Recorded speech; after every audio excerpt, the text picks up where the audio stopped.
Tuve un sueño muy vívido en el amanecer del 6 de enero de 1980. Me doy a atenderlo y ese mismo día descubro lo que sería desde entonces mi lugar en estos últimos 33 años. Un hermoso campito con varios cientos de árboles centenarios. Era la primera vez que pisaba la tierra en contexto rural y apuntaba a desarrollar aquí algún tipo de urbanización. En los primeros meses que siguieron a esta compra, realicé tareas de mejoras en los servicios de agua, energía, alambrados y forestación. Hoy, 33 años más tarde, me muevo a un relato jamás imaginado, de una transformación radical. De padre de familia con 37 años, mujer, 3 hijos de 14 a 8 años, a perder todo, incluido la razón. Que para seguir ese sueño, para hacerlo comprensible, hoy resulta necesario el caos que siguió. Las situaciones que me tocaron vivir no estaban presupuestadas. Tampoco resultaron comunicables durante 2 décadas.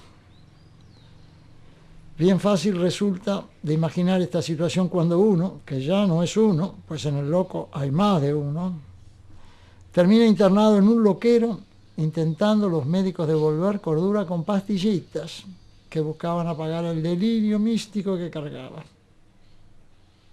al tiempo de inaugurar el estado vegetativo de una depresión.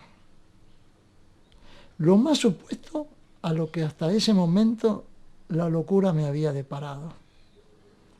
Así pasé de la seca a la meca. Fueron 6 meses que parecían no tener fin, hasta que un día un alma piadosa dispuso que terminara en un santiamén con el tratamiento psiquiátrico y con la medicación. En 48 horas estuve en condiciones de salir de ese limbo para pasar al infierno. Ya todos en el hogar y en el entorno familiar habían sufrido demasiado para soportar el largo proceso de armonización que sigue a una desestructuración. De esa desestructuración nuclear, tras haber perdido mis paraísos afectivos, salí en brazos de Madre Natura. Hospedado en esta isla que me habían descubierto aquel 6 de enero los Reyes Magos en sueños. No necesité atenciones médicas o espirituales, tampoco económicas, otras que las más austeras para comenzar a armonizar mi nueva situación. 18 meses más tarde, y ya en el campito, en incomparable soledad, comencé a sentir la instalación de una chica en mi cuerpo. Jung las apunta como internalizaciones o introyecciones, pero no por ponerles nombre, las aprecia saludables. De todas maneras, no necesité consultar con un médico para sentirme cada día de estos 33 años que he pasado en estas concretas, sensibles compañías, cada día más animado e inspirado. Y también cada día más agradecido. Sin duda, los primeros 5 años fueron duros, tan duros y profundos como cualquier cimiento. He estado poniendo ladrillos durante algo más de 20 años, sin jamás haber leído un solo libro. Eso fue lo que me salvó, el haber estado solo trabajando con mis manos, sin necesidad de pensar. Solo pensaba cuando a la madrugada mi ángel de la guarda me despertaba para anunciarme la tarea a realizar cada día. De esas inspiraciones, de esos alientos de la mañana, son frutos las casas, la pileta, las forestaciones, bueno, todo lo que se ve en obra construida en este campito, que por otro lado fue el respaldo después de 20 años para animarme a hablar. Hasta ese entonces había sentido que la palabra versando de estos temas era un riesgo inútil, innecesario, y solo cuando sentí que había trabajado lo suficiente para tener un respaldo existencial, probando de que había hecho ese tránsito poético que yo llamo trabajo afectivo, y poético porque no es con la palabra, sino que es con las manos, en aquel sentido profundo que tiene la versión polleo, que habla de todo lo que el hombre hace con sus manos, con el arado. Bueno, yo tuve 20 años de trabajo poético hecho con las manos, sin jamás leer, sin jamás escribir, sin jamás comentar lo que me tocaba vivir. En los últimos 16 años comencé no a judicializar, a hacer denuncias administrativas de todas las cuestiones que veía en estas planicies comprometidas con obras, con asentamientos humanos. Y en los últimos 9 años ya comencé a judicializar estos temas. Y hoy tengo 30 causas subidas a Suprema Corte de Provincia y 2 más a la Suprema Corte de Nación. Bueno, identificando daños, incumplimientos, responsables, además de abrir cosmovisión. Este tema es mucho más complicado que cambiar de credo, porque en ciencia los cambios paradigmáticos son muy duros para hospedar, para cualquiera que le toque escuchar propuestas que no superan el plano de una fenomenología, o sea, todas aquellas cosas que entran por los sentidos y después de algunos meses nos damos a conceptualización, siempre a través de imagen en este caso. Entraron a mis ojos, fui a buscar ayuda a personas muy entendidas en temas de dinámica costera, que trabajaban para el CONICET, muy acreditadas, y me sacaron corriendo, porque no estaban ellos preparados para enfrentarse a los créditos de imágenes. Eran tan contradictorios los criterios que ellos tenían de flujos, que ver esos tránsitos a contrapelo de todos sus imaginarios los obligó a sacar el CD cargado de información de la compactera, tirármelo sobre la mesa, decirme, usted es un soberbio, y yo marchar a casa sabiendo que me las tenía que arreglar solito.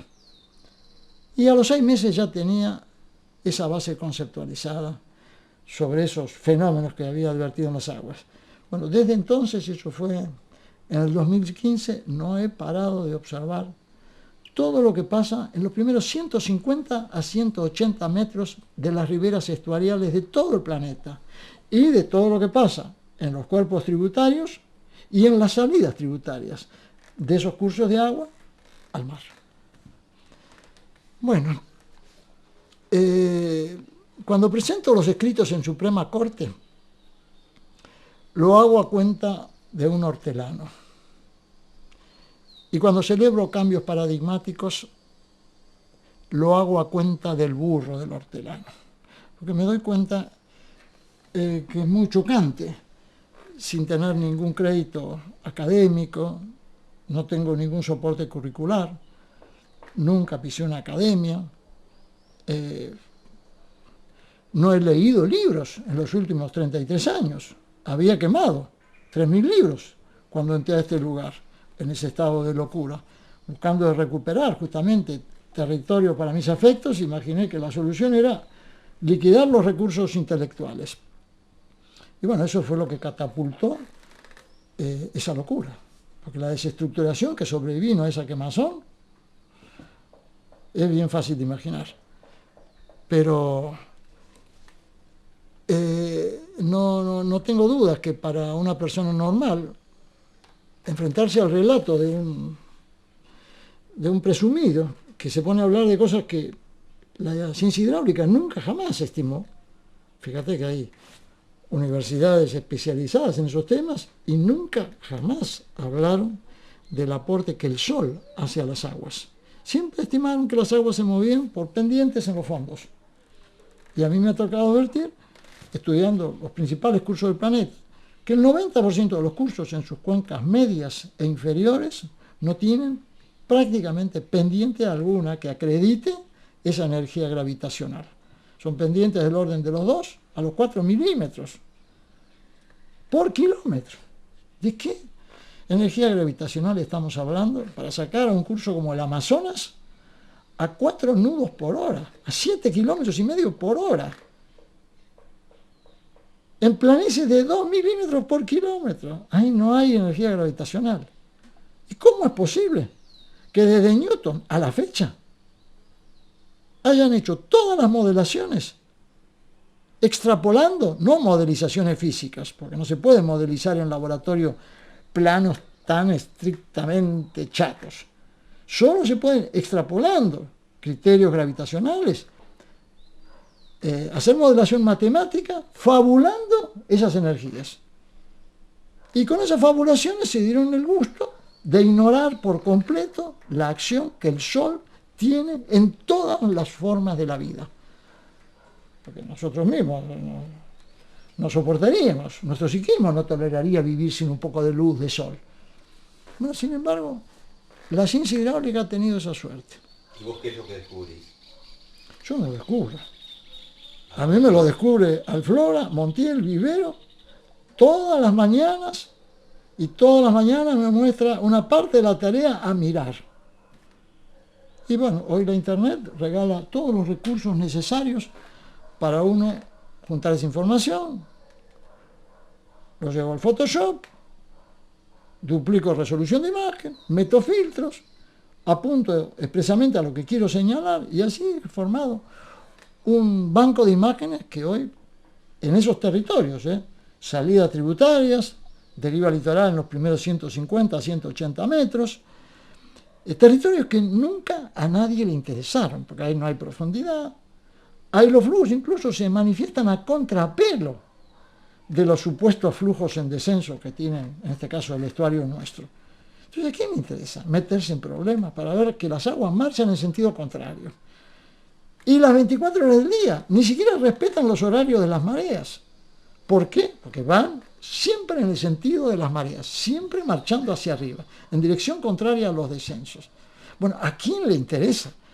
Después de haber modelado y haber generado con esas modelaciones infinidad de obras, la cantidad de ceros que siguen a un dígito para expresar lo que se ha invertido en obra hidráulica, en planicies extremas en el planeta, y yo creo que las estrellas de la galaxia se quedan cortas.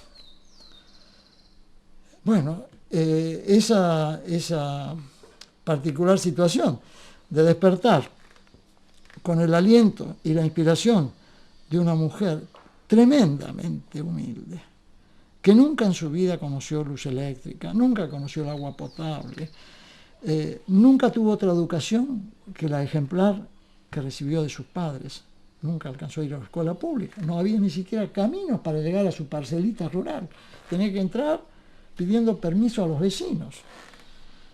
Una mujer extraordinariamente sufrida, que ni siquiera había conocido a sus padres, porque había sido entregada a un matrimonio que no podía tener hijos. Y bueno, en ese desconsuelo, esa mujer fallece de una enfermedad terminal sin cura a los 48 años, y a los 2 meses de fallecer tengo la suerte de conocer a una de sus hijas, de la cual me enamoro, una locura, porque esta criatura tenía 38 años menos que yo, un amor imposible, pero me tocan suerte a las 48 horas, a los 3 días, de sentir ese enamoramiento, del cual no me hago cargo como culpa ni como nada, porque es como un rayo que te cae en la cabeza. Enamorarse es una cosa que puede pasar a cualquiera. Pero a los 3 días sí me pasa eso que me deja maravillado, que es sentir que Alflora, esta madre que acababa de fallecer, se metía en mi cuerpo con la misma sensación con que uno se pone un guante en la mano. Y esa noche, la primera noche que yo sentía a Alflora entrando en mi cuerpo, esas vivencias ya las había tenido, con las abuelas de Julieta, con las abuelas de Claudia, pero nunca ese placer, ¿no?, de sentir un cuerpo metiéndose en el otro, y la noche que siguió como si estuviera acunado en los brazos de ella toda la noche. Fue una maravilla. Bueno, a partir de ese día, hace 9 años de esto, nunca he dejado a las 5 menos cuarto de la mañana de recibir la agenda para mi día de trabajo. Y más,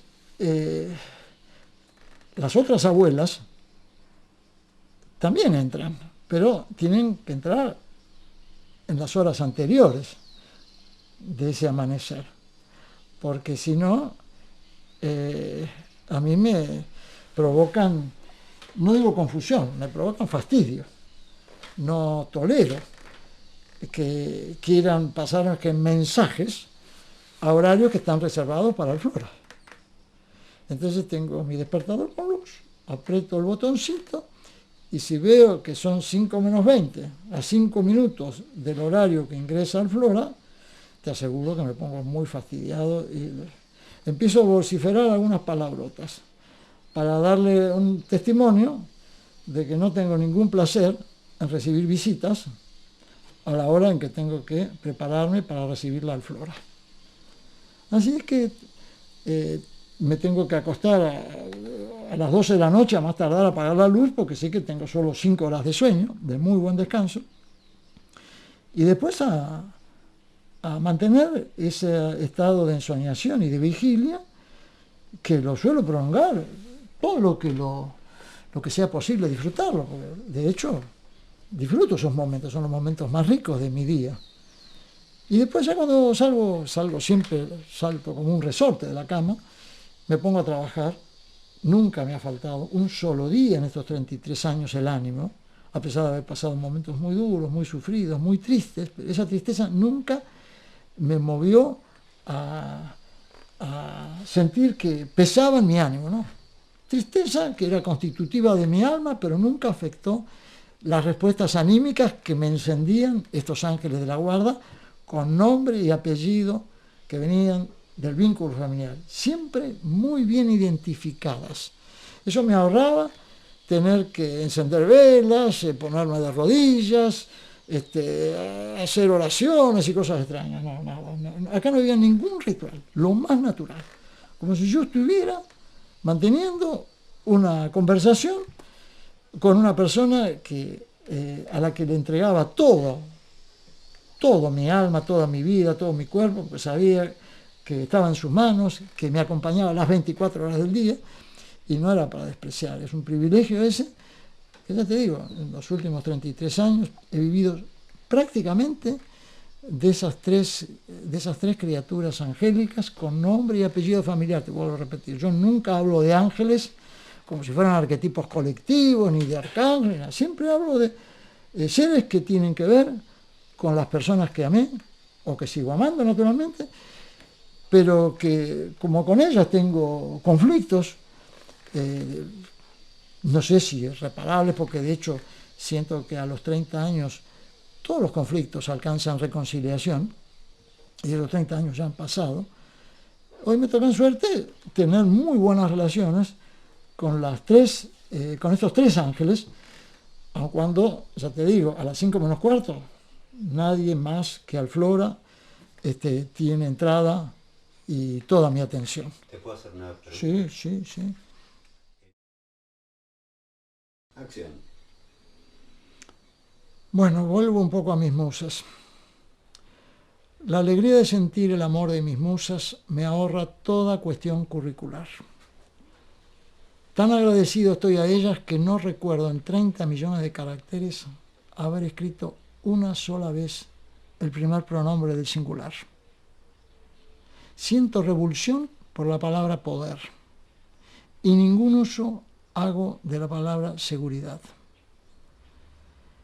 No me ha faltado el ánimo un solo día de estos 33 años.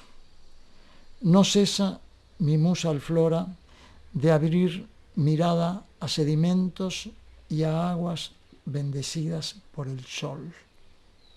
Sus relaciones con nuestros cursos urbanos muertos, por ello tributarios que no alcanzan su destino, es abismadora. Todos los recursos del sol llegan a las aguas a través de suelos, a través de aguas someras, a través de pastizales, a través de todo lo que conforman baterías convectivas, esteros, bañados, meandros, sedimentos. Cuando las aguas reciben las energías del sol a través de estos recursos, llega un momento que ya dejan atrás su condición tributaria, porque ya están navegando en aguas del estuario. Y es allí donde los sedimentos cumplen su función. Ellos son los motores de las aguas. Los sedimentos cargan no solamente materia orgánica o lo que fuere, sino que cargan esa energía solar. Son energías convectivas autotransportables y van entregando cuota parte de sus reservas al vehículo que las lleva a su destino final. Las aguas del Bermejo, que pasan al río Paraguay, que se unen al Paraná en el Paso de la Patria, y que entregan el 75% de todos los sedimentos que salen al estuario, hacen un viaje desde la línea que va de Montevideo a Punta Piedras, de 600 kilómetros, hasta llegar a la frontera uruguaya-brasilera, a la altura del Chuy. Allí cruzan la plataforma continental y descargan todos los años más de 100 millones de toneladas de sedimentos. Todo ese viaje extraordinario jamás fue señalado por nuestros estudiosos en estos temas. Han descubierto hace unos años un lugar al cual le han dedicado muchos aprecios, que lo llaman el Cañón de Mar del Plata, pero no son los flujos del estuario los que van a parar ese cañón, ni siquiera los que salen de Bahía Blanca, ni los que salen de Necochea, son frutos del Río Colorado, del Río Negro, los que van al Cañón de Mar del Plata. Los frutos del estuario, los sedimentos del estuario van todos a parar a ese cono de sedimentación oceánica a 600 kilómetros de la boca de aguas dulces del río. Y lo más curioso es que ese viaje de los sedimentos se conserva en un sistema de aguas dulces que va rebotando en el fondo y que en algunos momentos, entrado el otoño, invierno y primavera, aflora y se muestra con las grandes floraciones de la clorofila que esos flujos verticales levantan del fondo. Entonces las imágenes satelitales que nos traen los satélites de esas floraciones son maravillosas, pero nunca la NASA advirtió o destacó los tránsitos horizontales, no verticales, que tienen esos procesos convectivos. A mí me ha tocado en suerte, con las primeras experiencias chiquititas que fui haciendo de las riberas, los primeros 150, 180 metros, de esas energías. Y ya con un criterio de energías convectivas y no gravitacionales, tenía otras herramientas para conceptualizar esos procesos. Bueno, gracias Pablo por hacerme esta observación de que hay algunos términos que no son fáciles de interpretación para muchas personas. Una de ellas es la palabra estuario.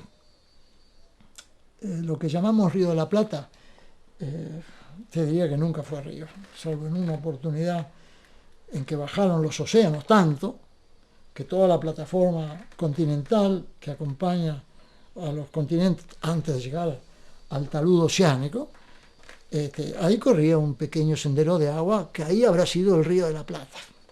Pero si no, siempre lo que llamamos Río de la Plata cabe el nombre más apropiado de estuario. Y un estuario es un área con agua que recibe dos energías.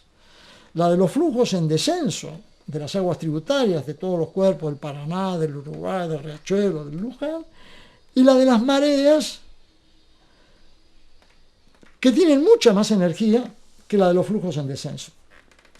Esa interacción de las energías mareales y de las energías de los tributarios en descenso, supuesto, camino al mar, eso es lo que marca la diferencia entre un río y un estuario. Y de hecho, todos los ríos salen al mar a través de pequeños o de grandes estuarios. El Río de la Plata tiene un estuario que lo imaginan el más ancho del planeta. Bueno, un poquito exagerado, porque de hecho el Amazonas tiene un estuario aún mayor, en ancho. En caudal es de 13 a 14 veces más caudal y en velocidad 3 veces más velocidad. Bueno, y ahora me decías de aclarar también el término bañados y esteros. En realidad la palabra bañados y esteros yo creo que alguna vez pasó por los oídos de muchos. En cambio la palabra humedales, que está más de moda últimamente, es todavía menos escuchada. Un humedal es la expresión más genérica de una superficie de suelo que reconoce presencia de aguas de no mucha profundidad y que a veces está seca incluso, a veces. Y la diferencia entre bañado y esteros, los dos entran en la órbita de los humedales, es que los bañados son esteros degradados por el hombre. Los esteros son pequeños cursos de agua que casi no marcan un curso en el fondo del suelo, pero que tienen una relativa estabilidad de comportamiento, y eso depende de la cantidad de agua que tengan que movilizarse por esos suelos extremadamente planos, que marchan todos paralelos.